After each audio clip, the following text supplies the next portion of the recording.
देवी, मैंने अपने वचन के अनुसार आपका न्याय कर दिया है। अब ये सब कुछ आपका है, इसे स्वीकार करें और मुझे आज्ञा दें।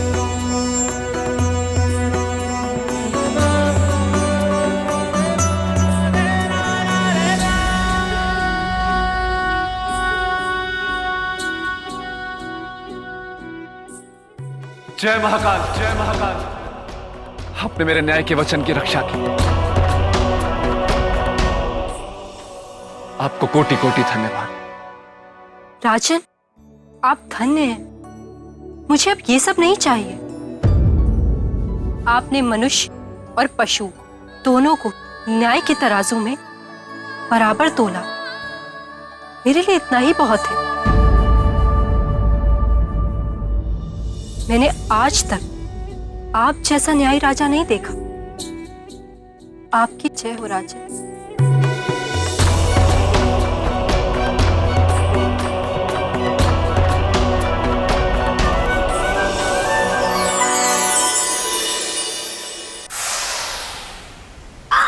वाह वाह वाह पहले जैसा हो गया। वाह वाह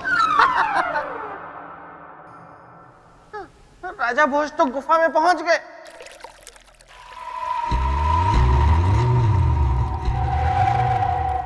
महामाया, नहीं नहीं नहीं नहीं, इनके सामने मैं नहीं जाऊंगा वहां, वरना पता नहीं इस बार मुझे क्या बना देंगी। राजन, आप और आपका न्याय दोनों ही धन्य हैं।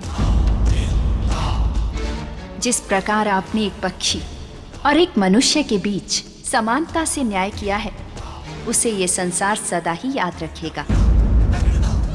न्याय की कसौटी पर आप खरे उतरे हैं राजन। अब आप सिंहासन की ओर कदम बढ़ा सकते हैं। अरे नहीं नहीं नहीं, ऐसे कैसे सिंहासन की तरफ कदम बढ़ा देंगे राजा भोज। मैं हूं बेताल, गलने नहीं दूंगा इनकी दाल।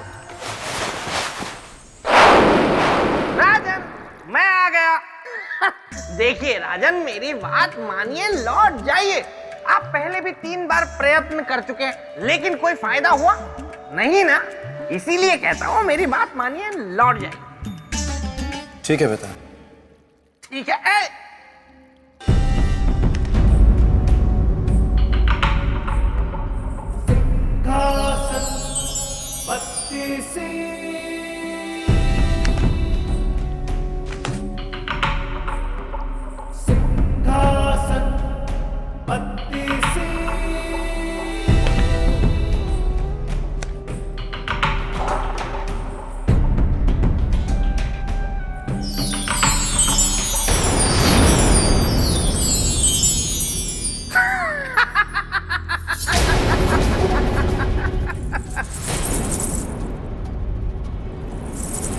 पायल की छन छन।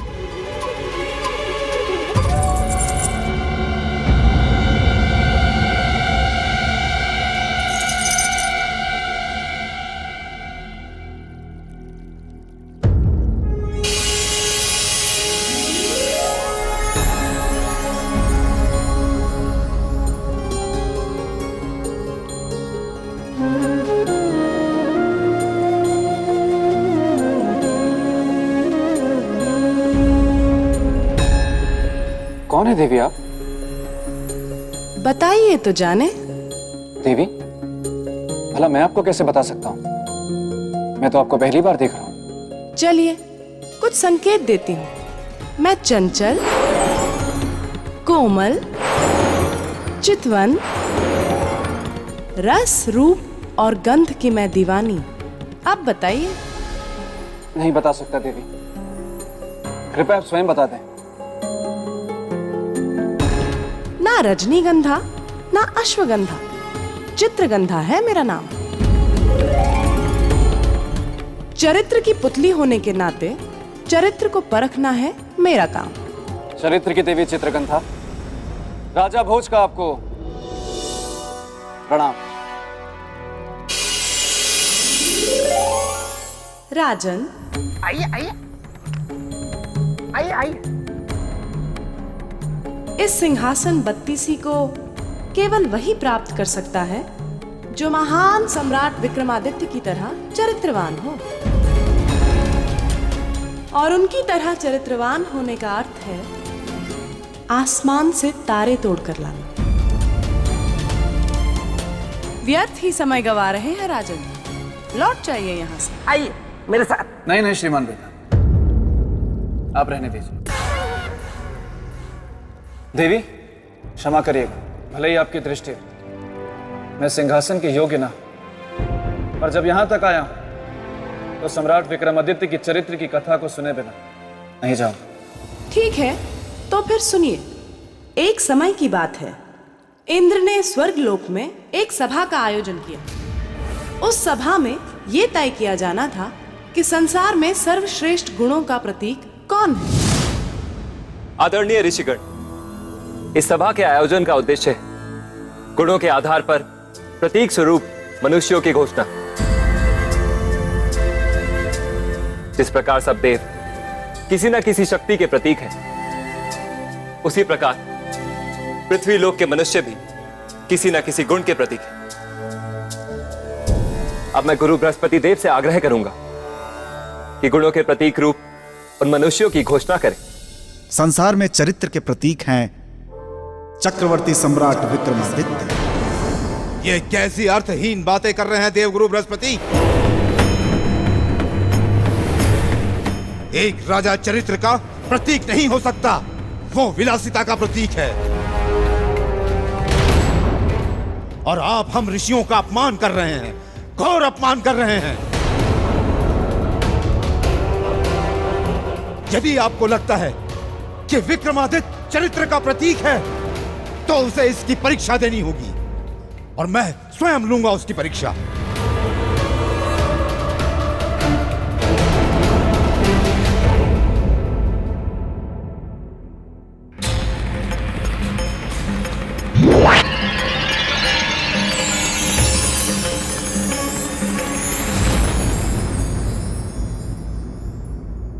ऋषिवर, मैं अपने निर्माण का उद्देश्य जानती हूँ, और ये भी जानती हूँ कि मोहिनी की शक्ति से आज तक कोई नहीं बच पाया है। इसलिए आप निश्चित रहें ऋषि। चरित्रवान विक्रमादित्य को मैं अपनी एक मुस्कान से अपने वश में कर लूं।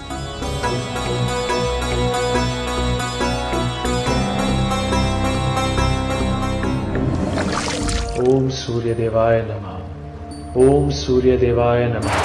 ओम सूर्य देवाय नमः। ओम सूर्य देवाय नमः। ओम सूर्य देवाय नमः। सम्राट विक्रमादित्य, आज तुम्हारा धर्म, तुम्हारी भक्ति और तुम्हारा चरित्र सब मेरे रूप के बहाव में बह जाएगा। ओम सूर्य देवाय नमः। ओम सूर्य देवाय नमः। ओम सूर्य देवाय नमः।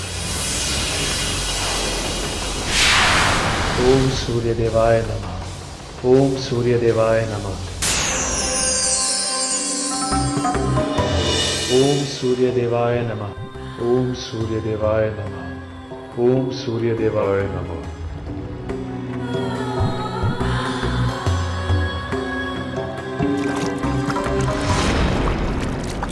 सम्राट विक्रमादित्य तो जा रहे हैं,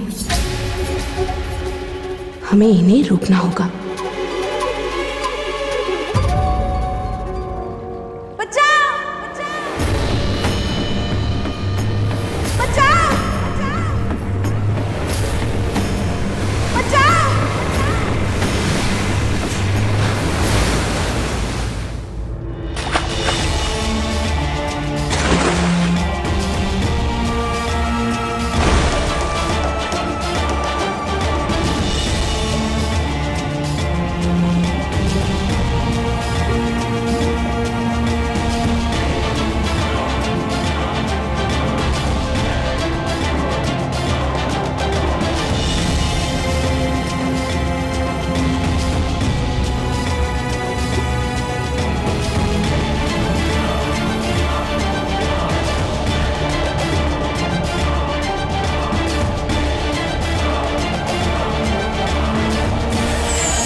राजन, क्या एक पुरुष के चरित्र पतन के लिए केवल स्त्री दोषी होती है?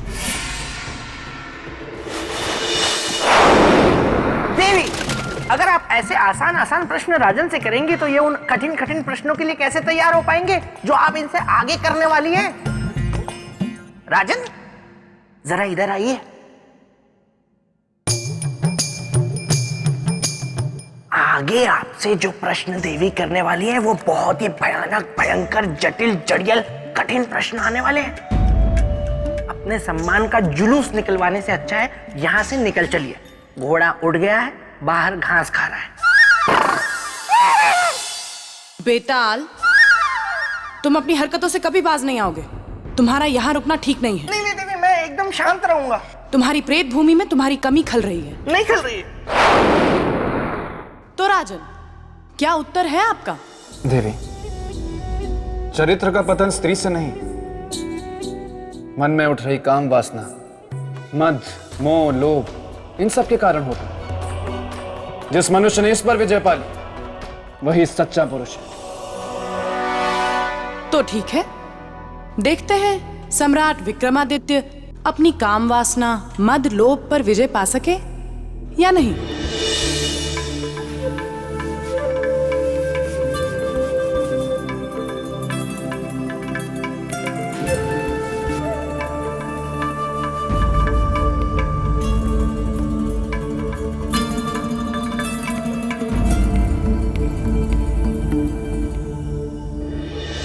देवी, हम कहाँ गए? कौन से लोक में? श्रृंगार लोक। श्रृंगार लोक? हाँ, श्रृंगार लोक। और हम हैं यहाँ की रानी, रानी प्रियंवदा। हमारा आतिथ्य स्वीकार करें।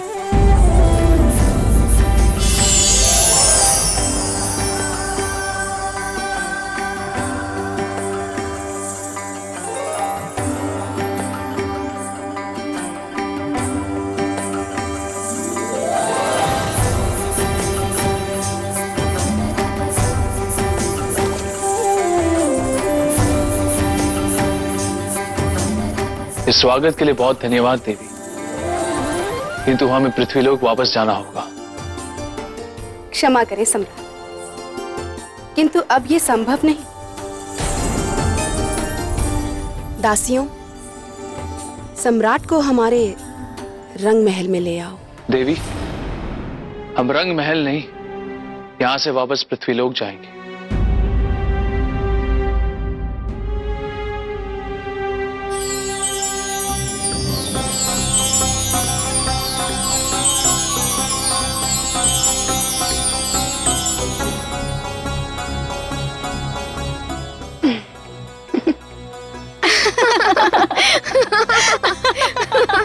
ये क्या कर रही हैं आप देवी? आपको श्रृंगार की बेड़ियों में जकड़ रहे हैं ताकि आप यहाँ से कभी जा ना पाए।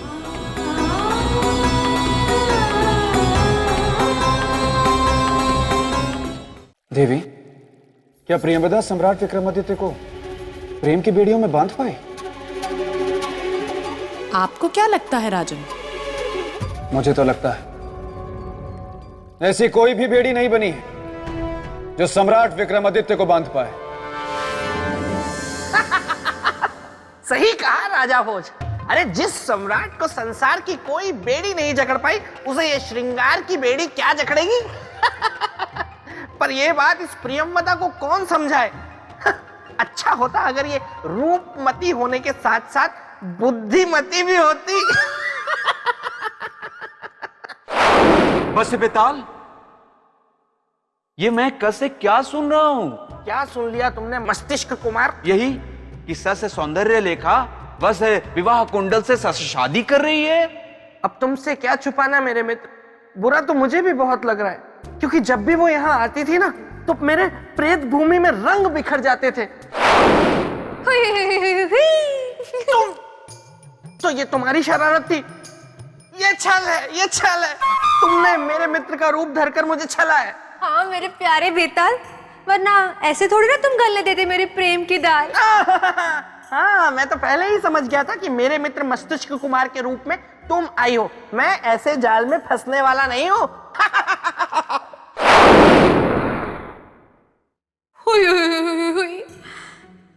ठीक है, अगर तुम हो विश्वामित्र जैसे मेरे बेताल, तो मैं भी हूँ बेताले जैसे रति। तुम्हारी तपस्या तोड़ के ही दम लेगी और तुम्हें ही बनाएगी अपना पति।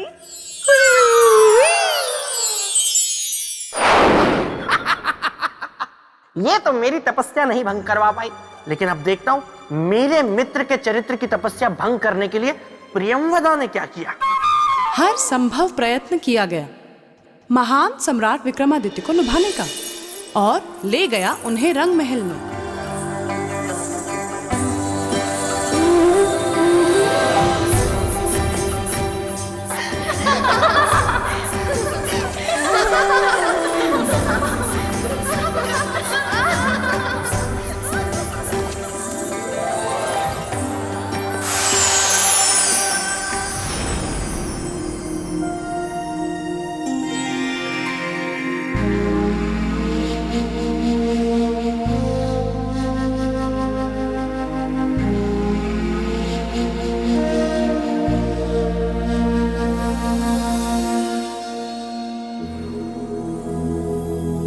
राजन, हमें आपसे प्रेम हो गया है।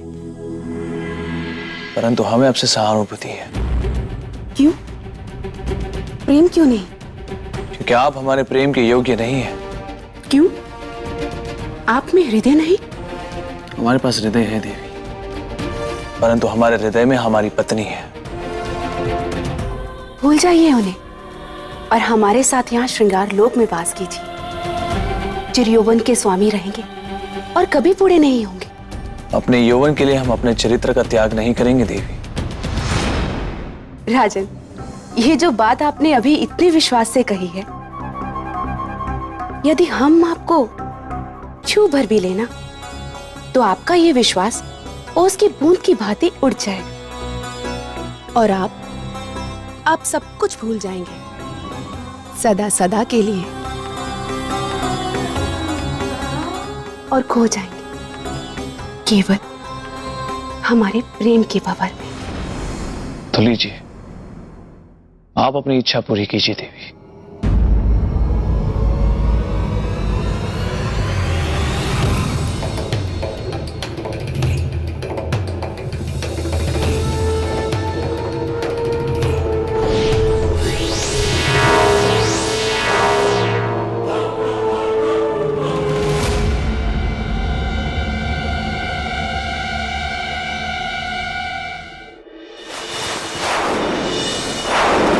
देखा राजन, पता चल गया होगा उस प्रियंवदा को कि मेरा मित्र विक्रमादित्य कोई साधारण मनुष्य नहीं है। खा गई ना प्रियंवदा झटका। बिल्कुल सत्य कहा आपने बेताल। देवी, मैं आपसे बहुत प्रसन्न हूँ। कम से कम किसी बात पे तो आपने मुझसे सहमति जताई।